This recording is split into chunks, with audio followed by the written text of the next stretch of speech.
everyone, and welcome to Entering Luminous Absorption. I'm very excited about the opportunity that we have to share in some perspectives and understandings and in silence. I want to start by asking you just to sit quietly for a minute, not exactly in meditation, and just in a moment of introspection, because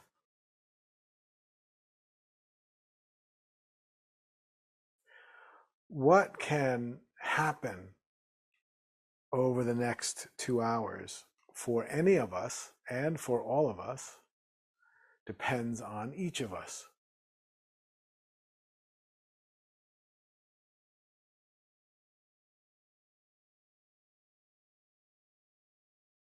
There is an optimal orientation that can be adopted to spiritual work, and I consider these 2 hours to be 2 hours of spiritual work. There is an optimal orientation which is both highly energetically engaged, which means very present,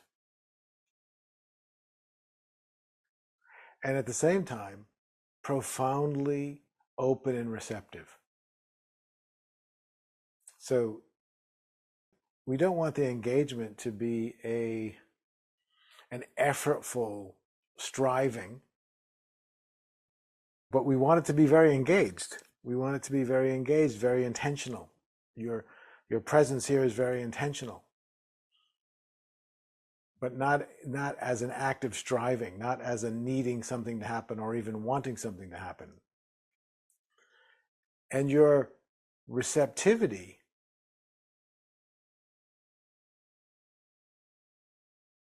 we don't want that to be a passive receptivity where you're just here, open.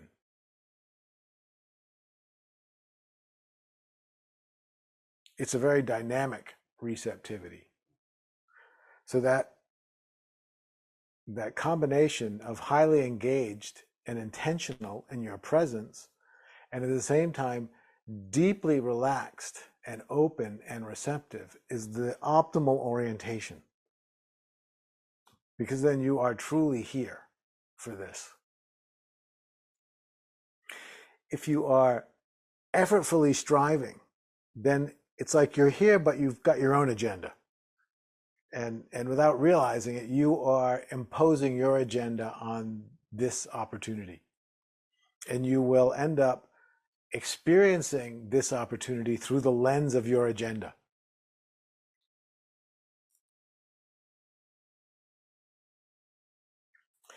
If we veer to the other side and we are completely passive in our receptivity, we're not really present.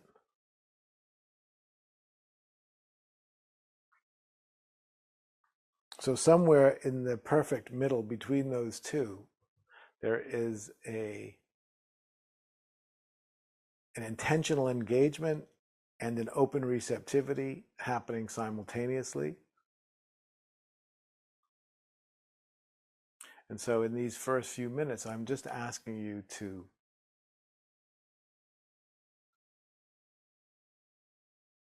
notice what your orientation toward this minute is. And I'm giving you the opportunity to shift more into that optimal orientation.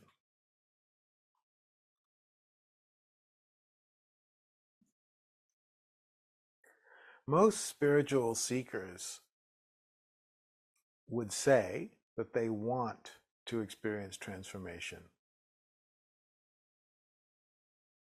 And they want a miracle to descend upon them, the miracle of illumination.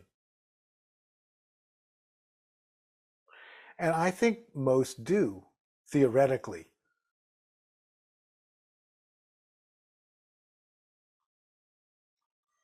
And by theoretically, I kind of mean most sincere seekers want the miracle of transformation to occur someday hopefully soon, maybe even in the next few minutes. But spiritual transformation never occurs in the next few minutes. It only occurs now. So if you truly want the miracle of transformation, the miracle of illumination, the miracle of enlightenment to descend upon you, it can't be a desire for something to happen later, even if it's only a millisecond later. And you can't have a desire for something to happen now, because that now would have to be a little later than now. The true desire for a miracle is the willingness to recognize that this is the miracle. If you're not willing to recognize that this is the miracle, you're not ready for a miracle. You're waiting for a miracle, and that's different. This is the miracle. The fact that you're here is the miracle. The fact that we're engaged is the miracle. The fact that whatever it is that brought you here is alive in you is the miracle. There is no more miracle than this. If you're looking for a miracle bigger than this, you will look forever.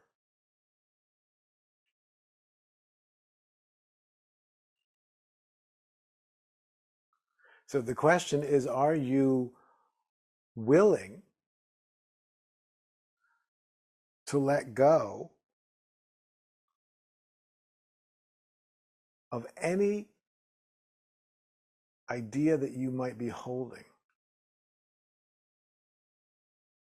that would keep you from accepting that this is it?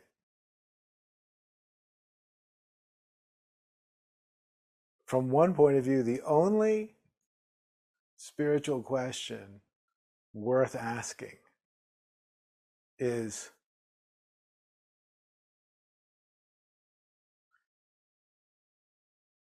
this enough?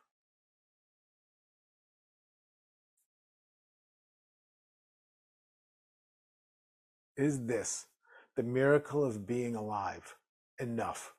Or do you need more of a miracle than this? Is just the physical incarnation of an infinite spirit not enough of a miracle for you to be satisfied? Okay, that happened.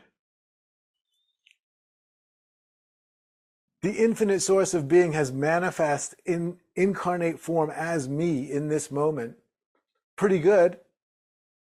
But I think there's supposed to be more than, I want a little more. I want like a burst of love or something, right? Maybe a vision of a God, something. I need a little bit more than just the miracle of being. This, at some point,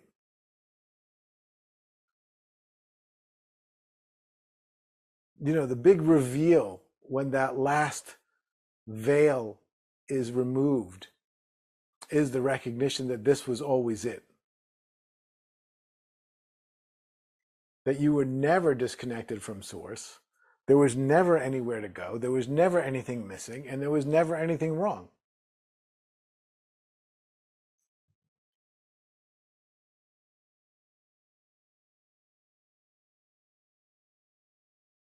So the ideal orientation to the next 2 hours is to just accept that this is the miracle. It already happened. There's absolutely nothing more that you need.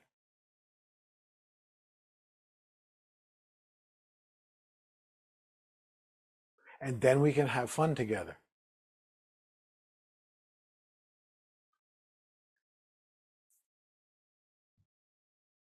Then we can explore the miracle.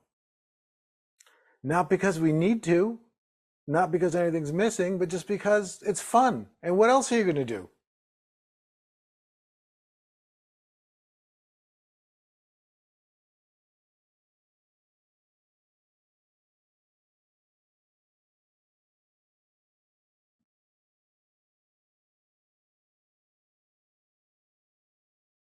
So that is the stage I wanted to set for our exploration. And it's nice to have a couple of hours together. Often I do things that are an hour long, and an hour, it doesn't feel like there's quite enough time. It's enough time to convey information, but it's not really enough time to sink into it.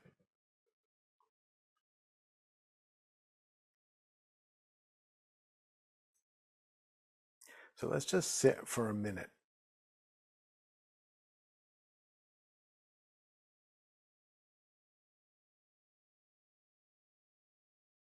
In the doubtless recognition that this is already it. Everything you could possibly want is already here, and you have it.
I hope that you are feeling, as I am,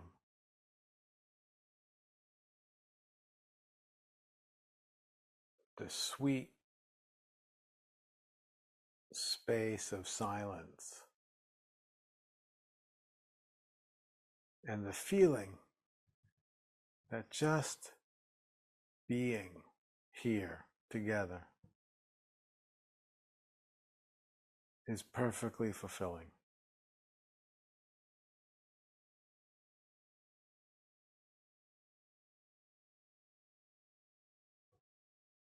There's nothing more that any of us needs than to just be.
Okay, so let's have some fun exploring the inexplicable.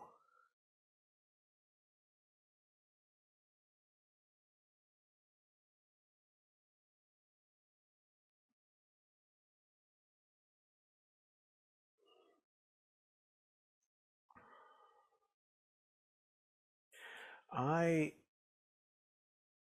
entered spiritual life 30 years ago very wholeheartedly by leaving my career and my wife at the time and more or less everyone I knew to join a spiritual community where I lived for 20 years doing practice. And after that community ended, I have just kept teaching with many of the same people I was working with during that initial period. And the exploration never ceases to thrill me.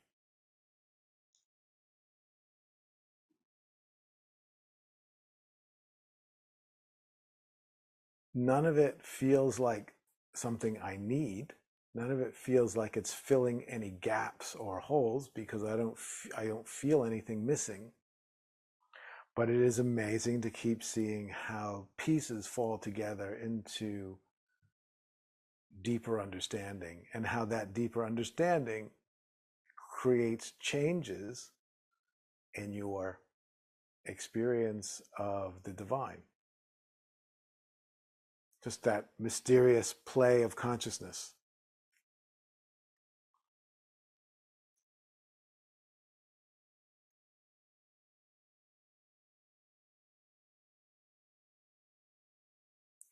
So most recently, I have written and published a book called Transdimensional Spirituality. And in that book,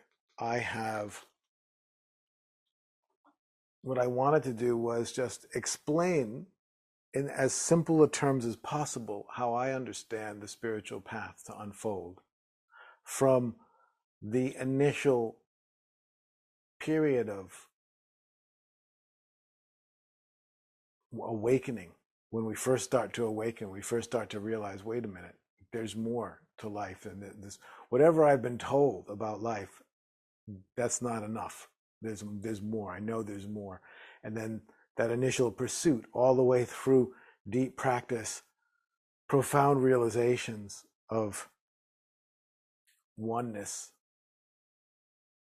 and ultimately back into a transformed human life on earth. And so I wanted to explain how I understand that path unfolding and share the practices that I think are the most valuable, or certainly were the most valuable to me.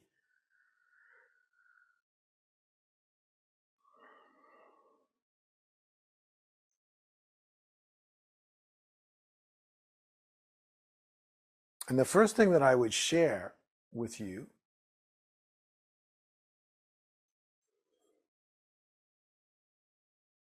well, I wrote it in the beginning of this book as a I don't know, a disclaimer, I suppose.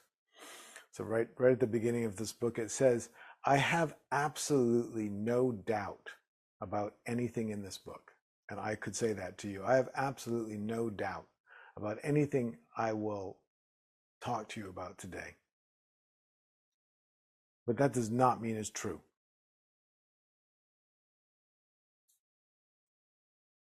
I have no doubt about it. My experience has led me to a place of doubtless conviction about it.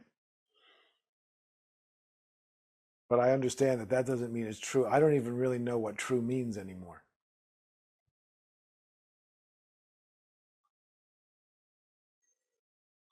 I can't tell you that it will work for you. I can only tell you that how it worked for me.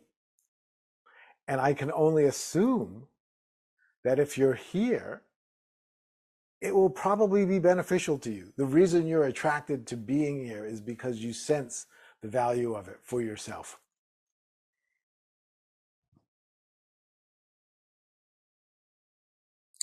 So this what I'm calling transdimensional spirituality breaks the path down into 3 phases. The first phase is where it takes us from our initial stirrings through a process of what I call self-forgetting that ultimately leads to luminous absorption, which is our main topic for today. And I see that as the essential foundation for all higher spiritual work. 2 things happen with the realization of luminous absorption. And that realization can, and we'll get into this, but it can happen at many levels. First of all, the experience of luminous absorption is the discovery of our true self. That's when we realize who we really are. Until that discovery is made, anything that we think or do or feel will be shaped by the assumption of our separate self, what is often called the small self. So that's one reason why there's no way, as far that I understand, to really explore higher spiritual truths beyond the human perspective, unless we liberate ourselves from the limitation of the human perspective.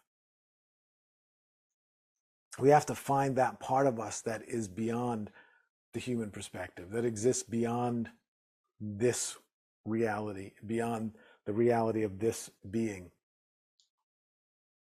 What I and many people refer to as our true self.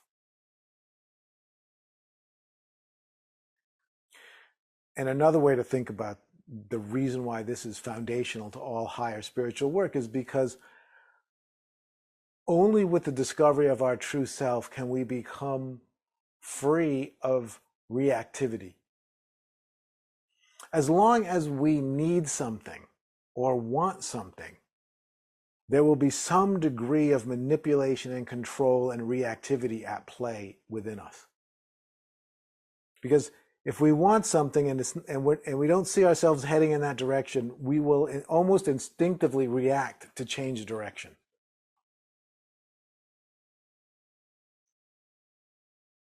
So the only time, because what we are in spiritual pursuit, where we are heading is beyond what we can imagine. So therefore, any goal we have in mind is not going to be it. It's going to be less than it. But if we have that goal in mind, and if we consciously or unconsciously want that to occur, we will continually and reactively angle towards it.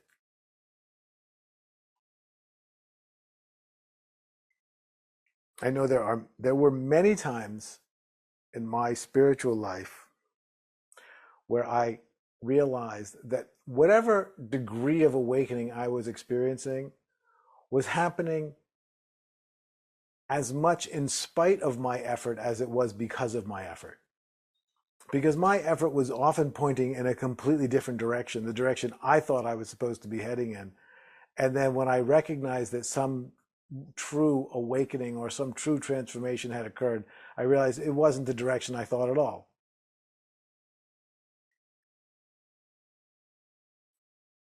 So the awakening to luminous absorption, the discovery of our true self, allows us to be open enough to discover the unimaginable and free of reactivity. Because when we discover our true self, we discover the place in us that has no fear. No fear of death, no fear of pain, no fear of anything. And unless we have at least tasted that part of ourselves, there's a certain amount of fear. And if there's a certain amount of fear, there will be a certain reactive tendency. And in our spiritual life, one of the ways that reactive tendency arises is when we do start to feel ourselves moved into the unimaginable, we'll be afraid. We'll be, oh my God, where am I going into something? I have no idea where I'm going. And there will be a reactive contraction. that will put us back on solid ground. So there has to be a profound degree of fearlessness that would allow us to remain calm as we pass beyond the boundaries of not only everything we know, but everything we can know, into the oblivion of the mystery. So the first part of transdimensional spirituality is this self-forgetting and expansion into luminous absorption.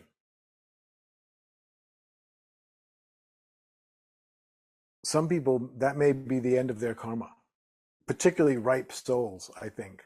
Sometimes that's the end, like a Ramana Maharshi. That's it. They just abide in the absolute indefinitely. But it appears that for most of us, that kind of awakening to luminous absorption is what they call in Hinduism a conditional samadhi. It's one that you return from. And I believe that return, and this is traditionally the way it's talked about, that return occurs for one of two reasons. It's either a choice that we made somewhere deep in our being to return for the benefit of the earth, a bodhisattva-like return, or it's a return that occurs based on the fact that our soul has some karma still needing to be realized. And then in the Hindu tradition, they have all these really wild things where once you attain a certain degree of luminous absorption or samadhi, if there's still karma to be resolved in your being before the final union with the divine, you can actually manifest multiple selves on earth or at any time in history or in any place in the universe in order to work all that karma out at once. So you don't have to work through a succession of lives. You can just work it out all at the same time with all these different lifetimes. I have no idea if that's true, but I love the idea. But I do think that we either return from those higher reaches, either because we have karma yet to be worked out, and so there's that karma draws us back, or because somewhere in our being in this lifetime or some other, we made a deep commitment to participate in the evolution, the spiritual evolution of life on this planet. And so we come back. But when we come back, we're coming back from this absorption in oneness. We're coming back from a place beyond separate self. We have the opportunity to develop a completely different level of what I like to refer to as mystical vision. We are free from the limits of our human perspective, our human point of view, and we begin to see with universal eyes. And this is when we begin to see the workings of the cosmos, the spiritual underpinnings of everything. And things get clear to us in magnificent ways. And maybe it's our karma to just explore the spiritual cosmos indefinitely. Or maybe it's our karma to enter into that third domain of transdimensional spirituality, which occurs when we feel called to manifest the higher realities that we experience on earth. We are called to become what I call an artist of possibility. We are called to share the higher vision in tangible forms on earth, whether that be in writing or in art or in whatever form it is that we feel moved to share. But apparently, some people do feel called to return to a life in which sharing the mysteries of higher vision is what their life is devoted to. And so those are the three stages of transdimensional spirituality: the initial expansion into luminous absorption and the discovery of the true self, the possibility of a return to the subtle realms of consciousness, those realms between the material realm of earth and the sort of intangible, ephemeral, causal realm of the true self, all of those subtle realms that are non-material. So you really begin to see the multidimensional workings of the cosmos. And finally, if one is called, to bring the wisdom from those higher dimensions of reality to life on earth in some form or another. And as I said earlier, the necessary foundation for all higher spiritual work is entering luminous absorption.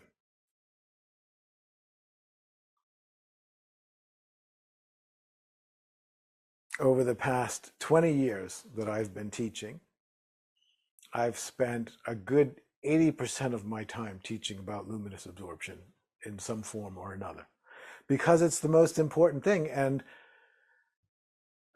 it's important not to get sidetracked from that. So in many of the traditions, they try to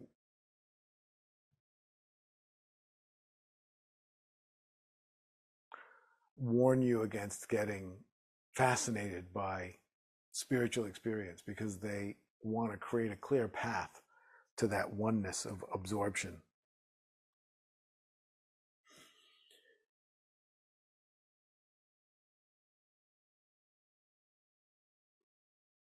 As I understand it, the path to luminous absorption is a path of self-forgetting.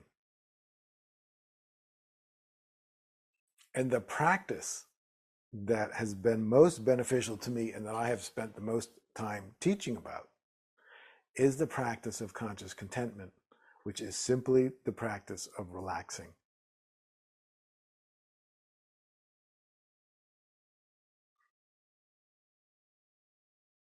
And we sit and we let everything be exactly as it is,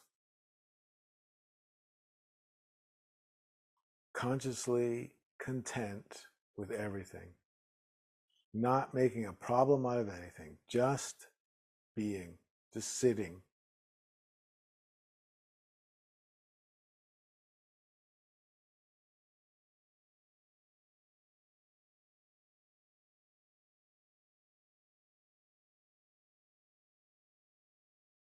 And if we truly let go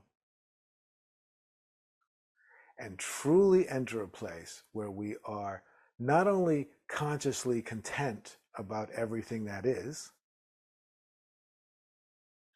but consciously content about everything that is, everything that ever has been, everything that ever will be, everything that could ever have been, and everything that ever could possibly be, as well as everything that will never be and has never been and isn't now. It's the biggest possible contentment.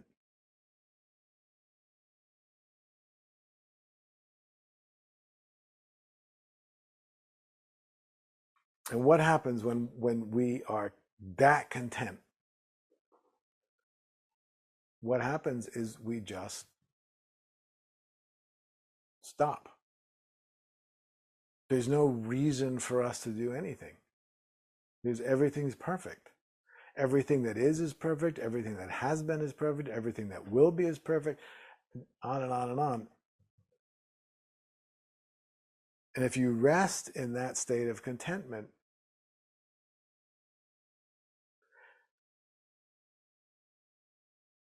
the impulse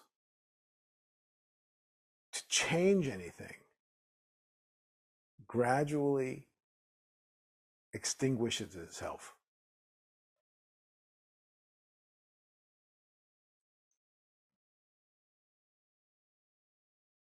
And you feel less and less and less desire for anything.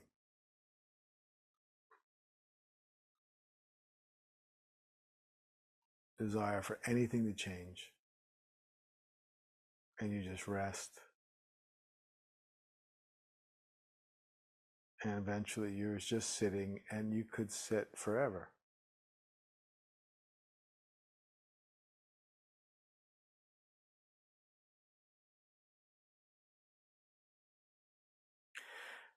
As an earthbound human being, that's as far as you can go through effort. That is complete surrender. Complete surrender is the doorway through which we can enter higher spiritual work. Because only when we are that completely surrendered, completely satisfied, fulfilled, content with human life on earth, only then will it become possible for us to expand beyond human reality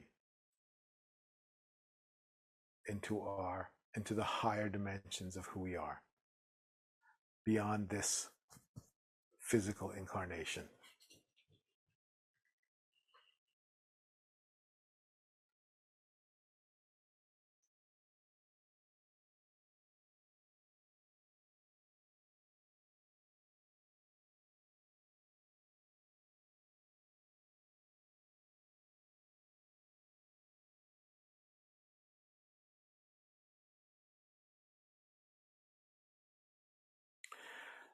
Now, as I was saying, I have no doubt about this.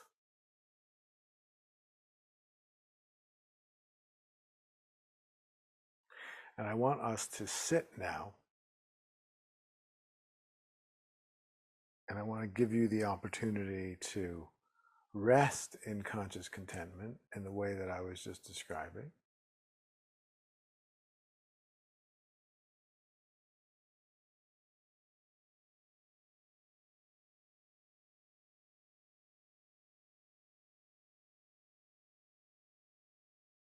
And just observe how that sense of perfect contentment keeps growing as you sit. And all you need to do is find a comfortable position.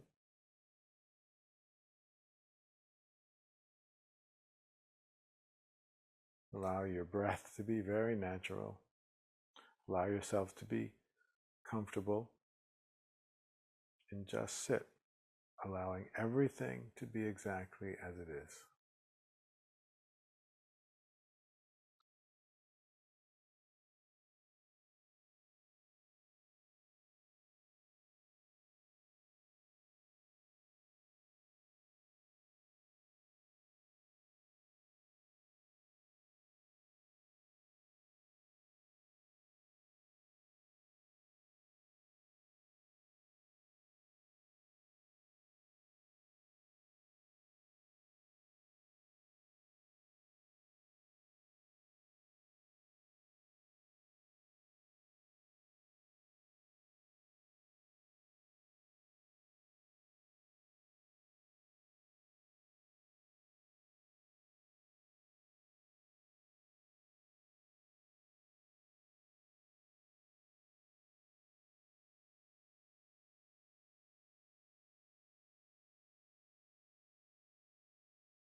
hope in the silence you are feeling the invitation.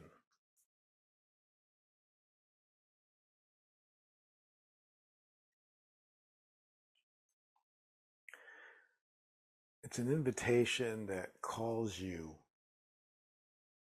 beyond the confines of this human incarnation. I believe if you are here, this is an invitation you have felt and followed for some time in this lifetime and many others.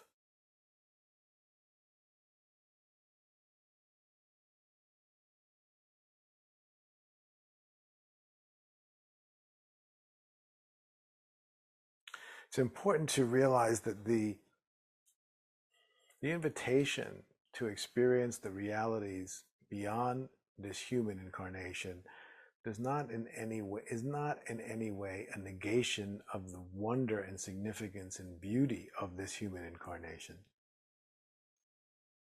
And not everyone feels that call to explore beyond this incarnation. There's plenty to explore right here in our miraculous embodiment. And as I said at the beginning, the fact that we are here, consciousness in an embodied form, is already the miracle.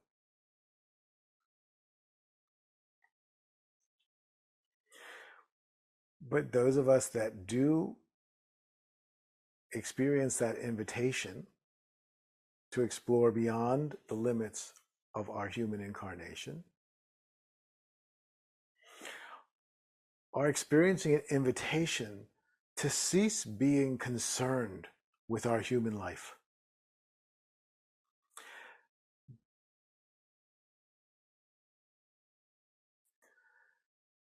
One of the things that one realizes, certainly that I have realized as I release more and more into these higher dimensions of being, is that my human life is fine without me. In some ways, it's better.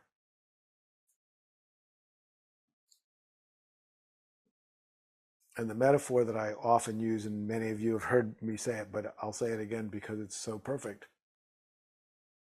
When you first learn how to ride a bike, it takes an enormous amount of conscious attention to ride.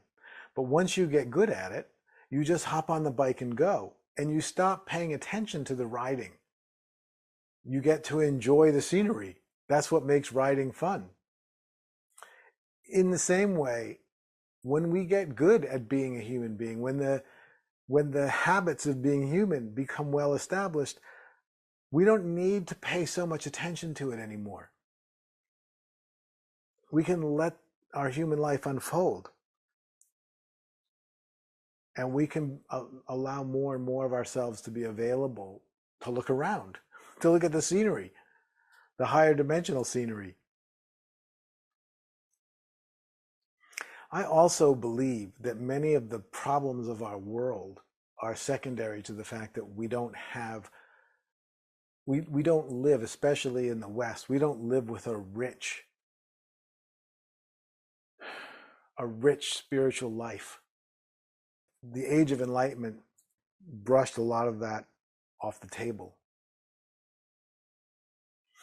So I believe, and this is more the domain of personal belief,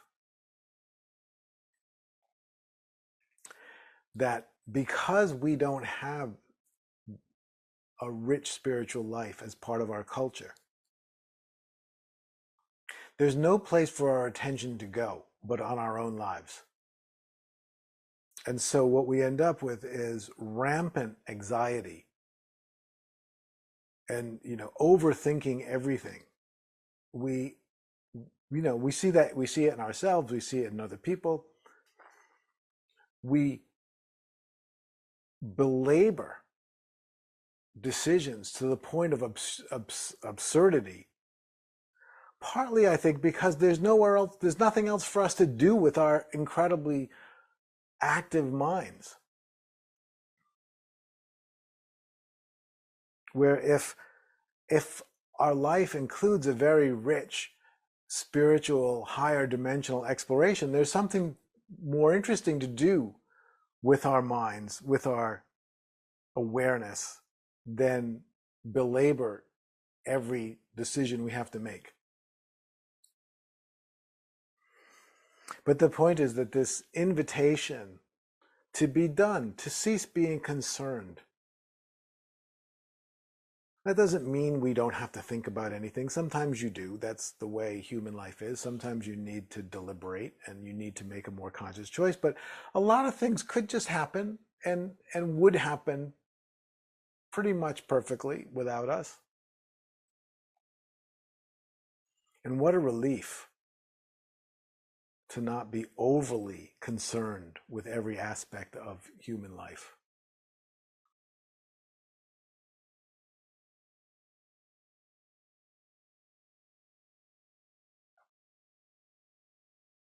And when our attention is not focused, so it's not riveted so exclusively to this domain of human existence, where does it go? Is a very interesting question. That's the invitation. The invitation is to discover where you go when you let go of the life that you've known, when you relax your grip on this life. Where do you go then? That's an interesting question. That question gets answered in the meditation practice, because if you are not trying to control anything, if you're not trying to do anything, if you're not paying attention to anything in particular, if you're just letting everything be as it is, one of the things that arises for us is this: well, what do I do then? What do I put my attention on? And that's, people want a technique. Tell me what to put my attention on. Do I imagine a blue flame? Do I count my breath? What do I do? I need to do something with this attention. No, don't do anything with it. Just see what happens to it. Where does it go when it's got nothing to do? As long as you give it something to do, it'll stay with whatever you give it. But if you give it nothing to do, then you have the opportunity to discover where your attention goes when there's nothing to pay attention to.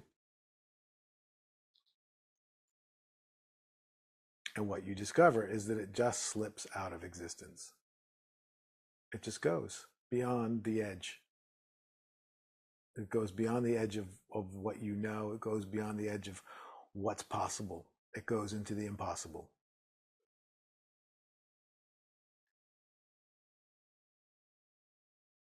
So I want to set a little bit of context for this practice. And again, I have no doubt about any of the things I'm sharing, even though I know that doesn't make them true. I have no need to know what's true.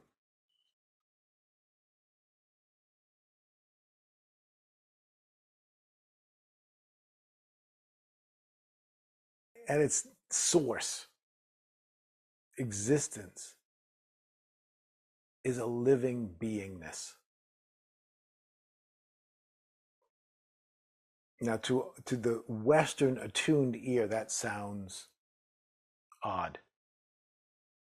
It sounds bad to some extent, right? The source of existence is a living being. It sounds a little too much like God for most Westerners.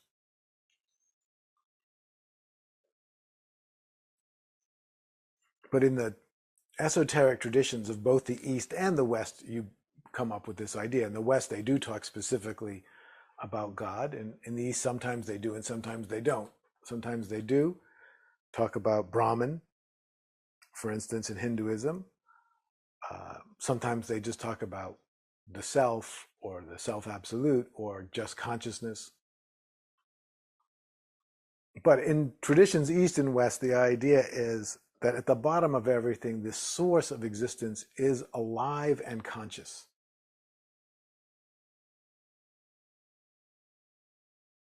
Life and consciousness isn't something that evolves into an unalive, unconscious universe.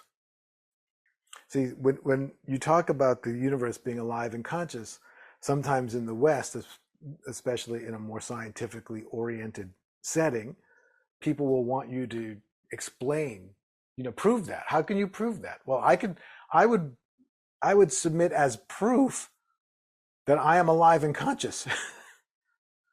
So it seems most likely to me that since I am alive and conscious, the universe must be alive and conscious, since I'm part of that. But if you don't believe that, if you want to say that the universe is a vast infinite field of empty three-dimensional space filled with non-living particles that interact with energy, then you have to explain how life occurred and how consciousness occurred, which nobody can explain. And we haven't been able to explain it in hundreds of years of Western science. It doesn't look like we're getting any closer.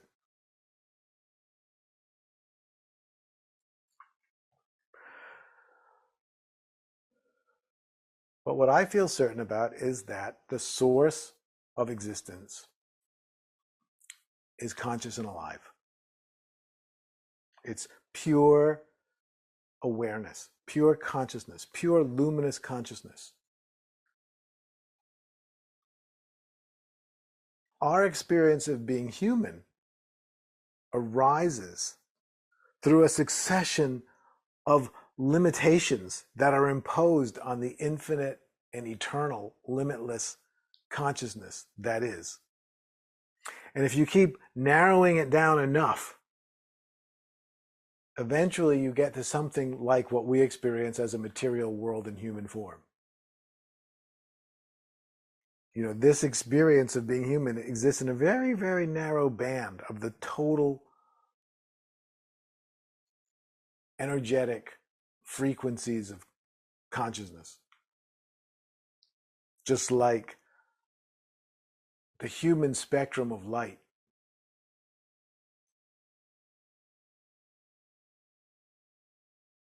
visible light occurs in a very narrow band of the electromagnetic spectrum. The electromagnetic spectrum is essentially limitless. And in an incredibly narrow band, there is the kind of red, orange, yellow, green, blue, violet visible spectrum that we see with our eyes. And the only thing that makes that visible spectrum unique is the fact that we can see it with our eyes. It has nothing to do with anything except human vision. If there were no humans left in the universe, the distinction of visible light would be meaningless. There's nothing special about visible light except that our eyes happen to be attuned to it. So the same thing is true of us. There's nothing special about the human experience except it's the experience we happen to be having. There's a lot more experience to be had than just this one.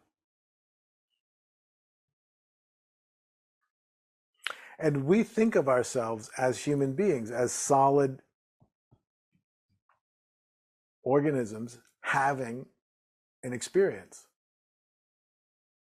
What I would, in the way that I teach, what I would want to suggest is that we not think of ourselves as solid organisms having an experience, and we think of ourselves as the experience of being human.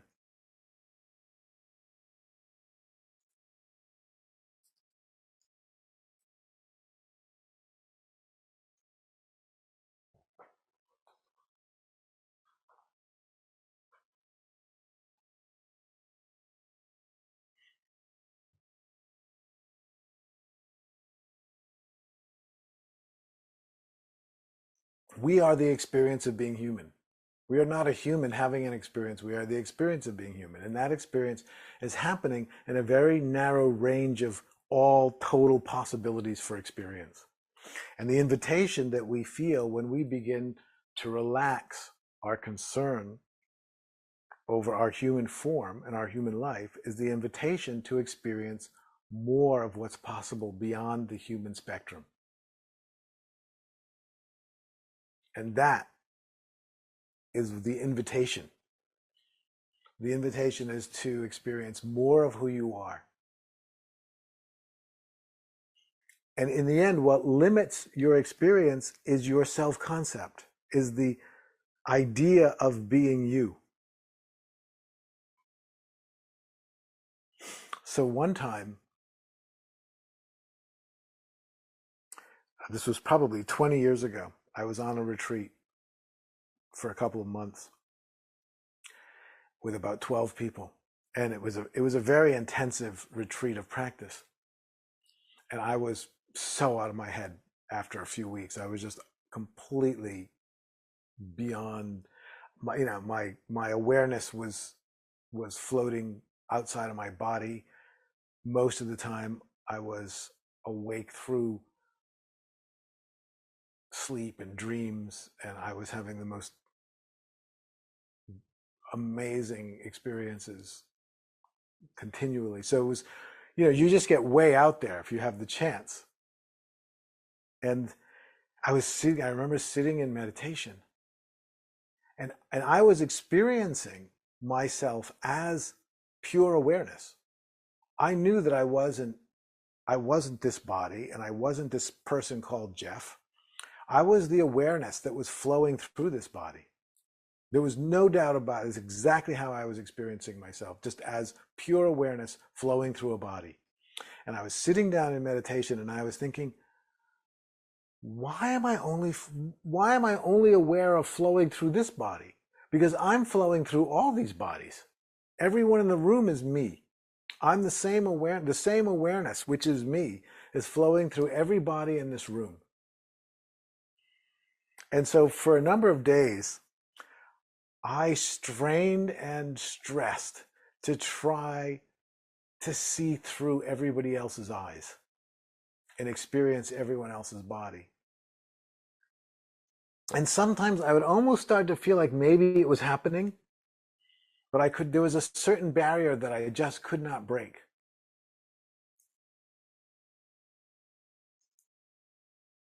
But I feel certain the only reason that I couldn't break that barrier is because that habit is so strong, it's just very hard to break. That it's theoretically possible. I think it's very possible for me to see through your eyes. I think I could definitely, I am seeing through your eyes, and I think I could definitely connect with that place in consciousness where I am seeing through your eyes.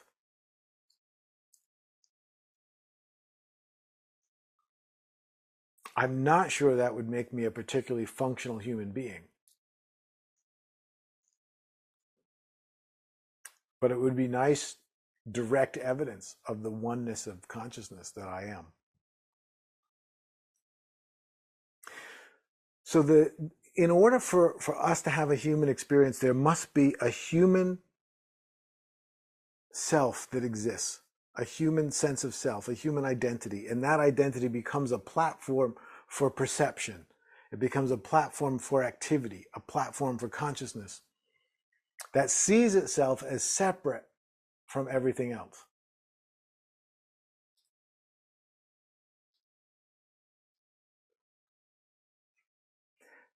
But of course, it's not separate from everything else. There is no separation, but there's the sense, the appearance of separation. The appearance of separation is what allows for this human experience to exist. Otherwise, there would be no.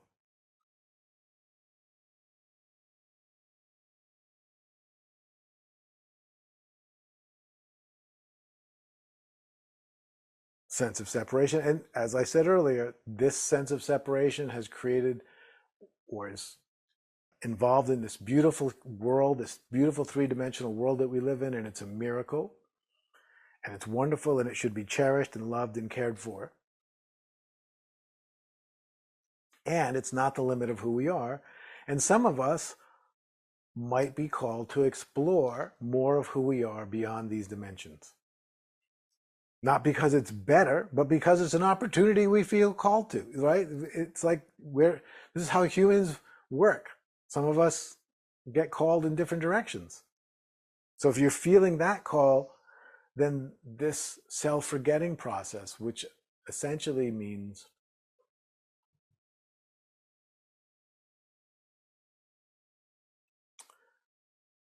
relaxing into conscious contentment.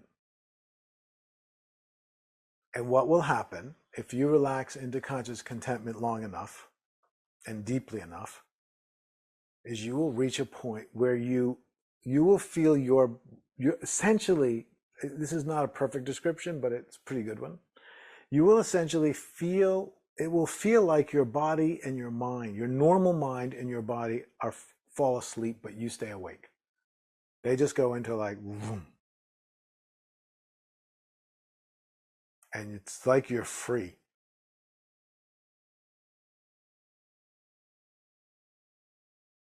You've become a kind of free floating consciousness.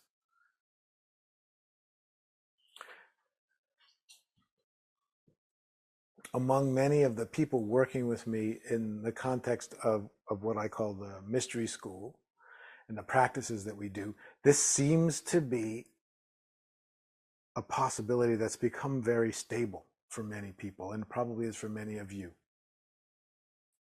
And so you just let your earthbound mind and body sort of fall asleep, and you're just a free floating awareness. I find it takes 10 to 15 minutes before that occurs. But I'm sure that could be shorter. Now, when you initially are in this free floating form, the memory of being a separate self is still very alive. So even though you kind of feel like your mind and body have fallen asleep, you still feel like you feeling like your mind and body have fallen asleep.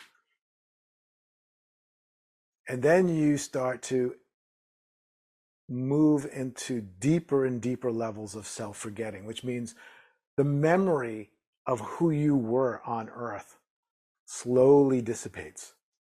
And as it dissipates, you become more and more free from any of the earthly limitations of time and space. So in the early stages where you've left basically the gross realm of earthbound consciousness, and you've entered into the subtle realms of higher dimensions of consciousness, in those early stages, you still sort of feel yourself in human form, and you still tend to be somewhat abiding in similar three-dimensional spaces. But as you continue to let go, you become more and more consciously aware that experience of time and space is illusory and doesn't really bind you. So it's kind of like moving from a dream, a normal dream where you are experiencing the limits of time and space, and if you bang into a wall, you hit your nose in the dream, to a more of a lucid dream where you begin to realize, oh, I can walk through the wall if I want. I just have to know that the wall isn't real and I can walk right through. You start to experience you're not bound by time and space in this form. And if you keep forgetting, you let more and more of the human memory go, you enter into those domains where things like astral travel occur, where you just sort of leave any sense of normal sense of time and space, and you are exploring realms beyond even the memory of time and space. But even then, there's still a sense of you doing the traveling, until eventually even that starts to fall away. And then you enter into what I would say are sort of the early stages of samadhi, the early crossing into causal. You begin to experience things like cosmic consciousness, or what in Hinduism they call turiya. It's just the awareness that is aware through everything. You stop feeling like you are located somewhere, and you start feeling like you are the awareness that is everywhere. You start feeling the eternal and infinite nature of your being. You start having an experience of cosmic consciousness. And in those early stages of samadhi, there's this incredible revelation. Oh my God, I am that. I am that cosmic consciousness. I am that awareness that is aware. That has always been what was flowing through me. Even when I thought I was Jeff, the awareness that was aware of thinking that I was Jeff was this cosmic awareness.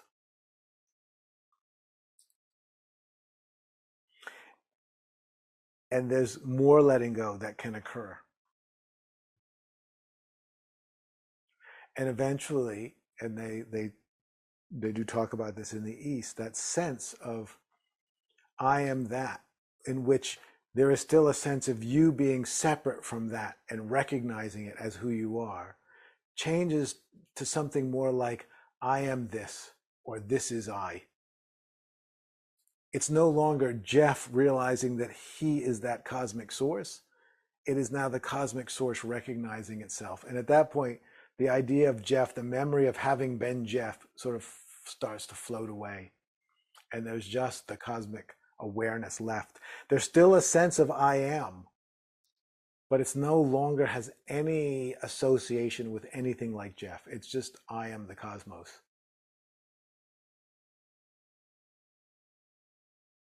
And I believe that is the highest stage of luminous absorption that a human being can enter. I am this. I am this cosmos. I am the cosmos. So when I'm speaking to you and I'm saying, I am the cosmos, it's not Jeff saying Jeff is the cosmos. It's the cosmos speaking to you through Jeff. I am the cosmos. That is a very different level of samadhi. And this is where people start talking about the universal being or the cosmic being. And there are layers of letting go beyond that. And eventually, any sense of I am anything disappears. And the only thing left is the divine. The only thing left is that. And there's not even any I am that left. There's just luminosity. And no one even aware of luminosity. And that is the journey of self-forgetting into luminous absorption.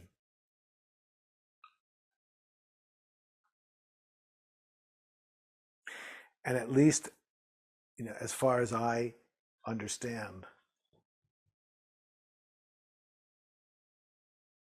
that is the foundation.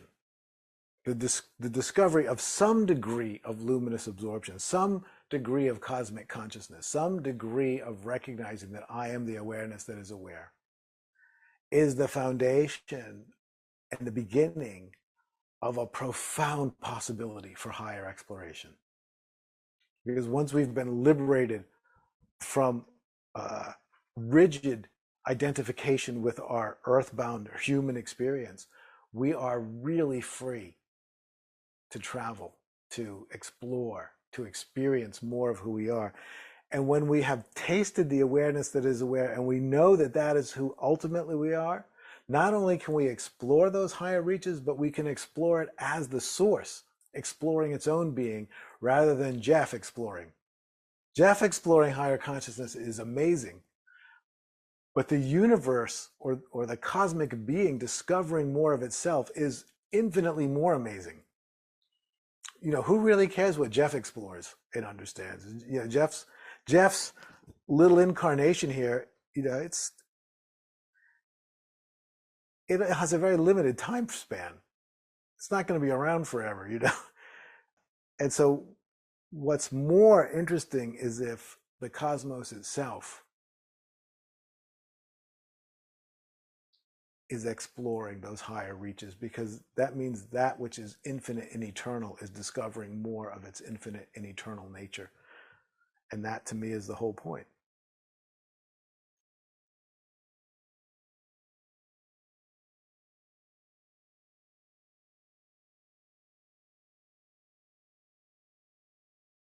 I have a few more things I want to say. And what those have to do with is an important distinction, which is it's one thing to experience luminous absorption. It's one thing to surrender, to go through a process of self-forgetting and to merge with that union with the source of being as an experience. But over the last few years, more and more, I've become utterly convinced that it's possible to live from that place. And living from that place is much more challenging than just experiencing the truth of it.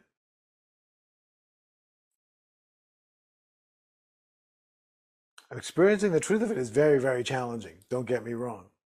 But living from it, permanent abidance in that direct recognition of self, is much more difficult and I think much more valuable. So what I want to do is sit for a few minutes before we go on to talk about that and just allow yourself to experience that invitation to the deep self-forgetting that leads through the process of letting go of first the identification with the earthbound self, but then in the subtle domains, the gradual letting go even of the memory of having been the earthbound self, which takes us into luminous absorption.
Okay, so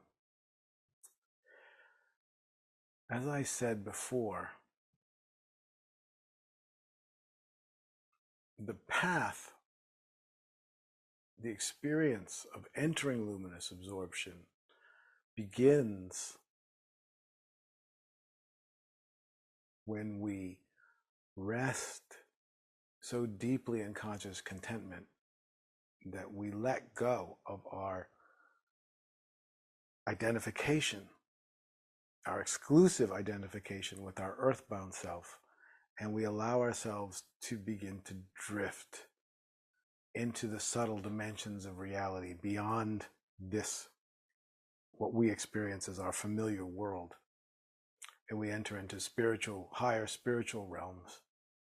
And initially, the memory, our human birth memory, is very alive. And so our experience is in many ways governed by the same sense of time and space as we experienced on Earth.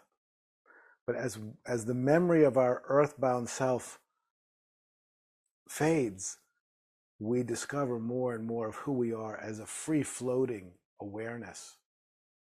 And eventually, as an all-pervasive awareness, a cosmic consciousness.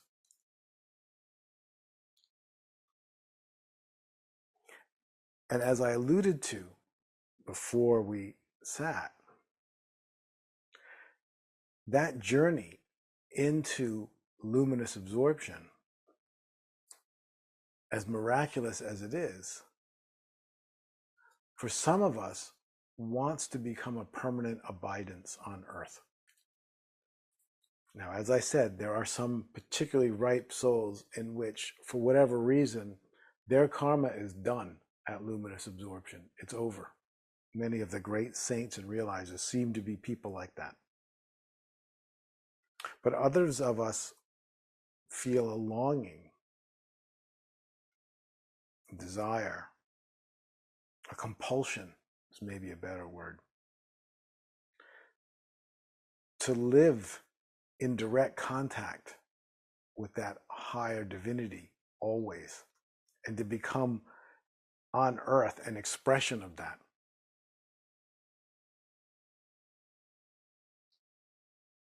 And as I said, over the past few years, it's become more and more clear to me that to do that is possible. But it's not easy. The leap into luminous absorption is much easier. Why? Because, and many of us experience this, you can experience luminous absorption, and inevitably you fall back into your earthbound existence. So you can leap through practice, through effort, through meditation, through passionate desire, loving desire. You can leap into this miraculous experience to some degree or another. But when you fall back into your earthbound existence, what you experienced is so far from where you live that there's really there's not much left of it except a memory and an inspiration. I mean, there's something left for sure, but it's a shade, a very thin shade of what you tasted.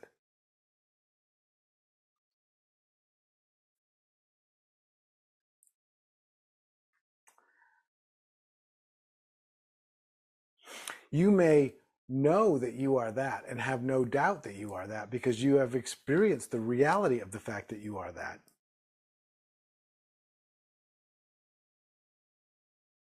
But that doesn't necessarily mean that you're living in a permanent abidance in that, or with an unbroken contact with that.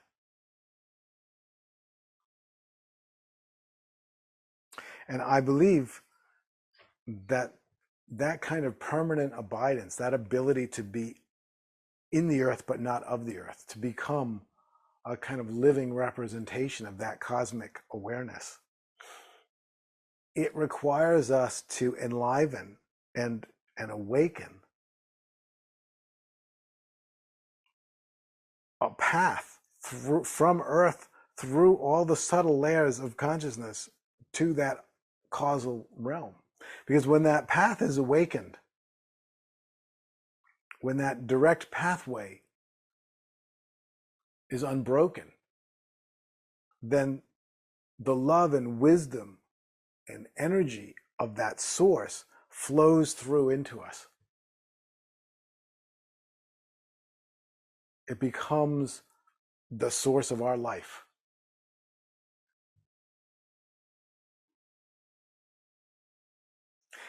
And at least for me, this is may or may not be for you, but it certainly is like that's what's most appealing to me.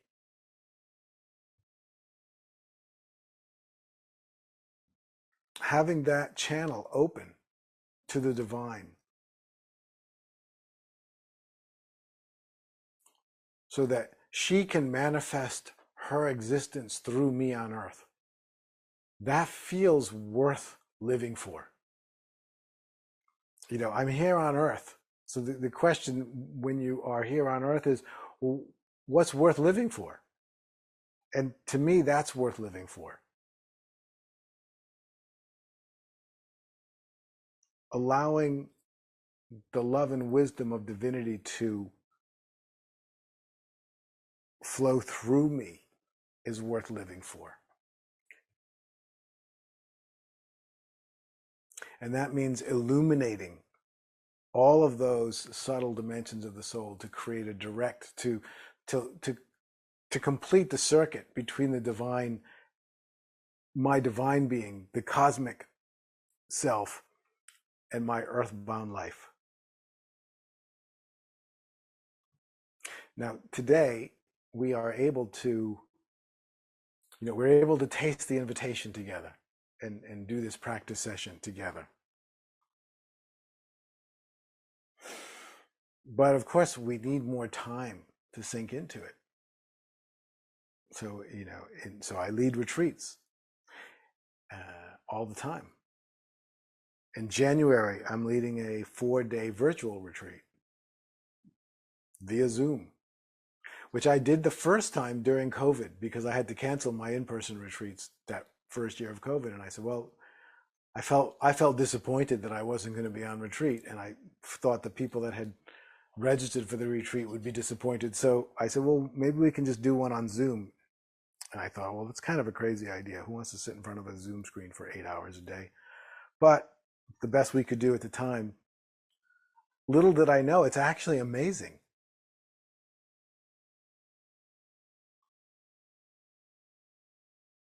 And now I've been doing them regularly just because I love them, and it's a nice way to do a longer retreat without having to fly. And I just get everything set up. I make this my perfect space. I get on with all of you. It's just such a beautiful group of people, and all of our energy combines.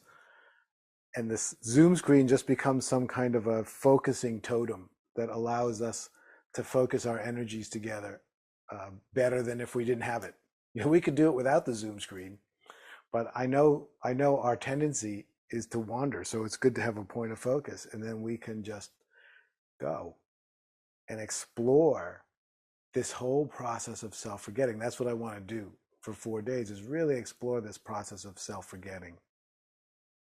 What does it mean to allow the memory of your human existence to fade away? And as it fades, what higher dimensions of reality do you begin to have access to? That's the exploration that I personally am in at the moment. I